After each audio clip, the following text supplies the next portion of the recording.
أعوذ بالله من الشيطان الرجيم. بسم الله الرحمن الرحيم.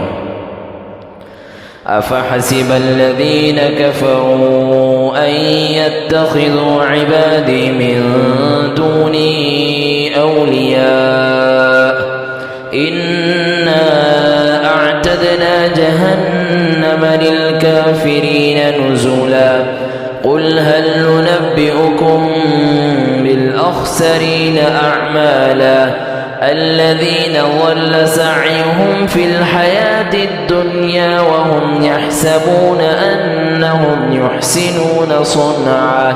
أولئك الذين كفروا بآيات ربهم ولقائه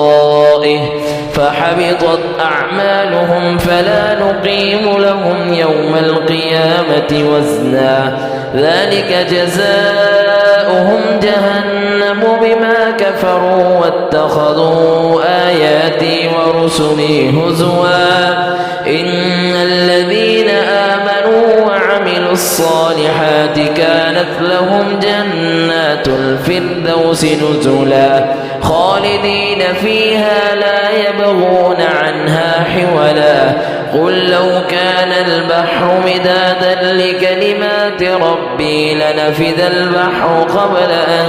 تنفد كلمات ربي ولو جئنا بمثله مددا قل إنما أنا بشر مثلكم يوحى إلي أنما إلهكم إله واحد فمن كان يرجو لقاء ربه فليعمل عملا صالحا ولا يشرك بعبادة ربه أحدا.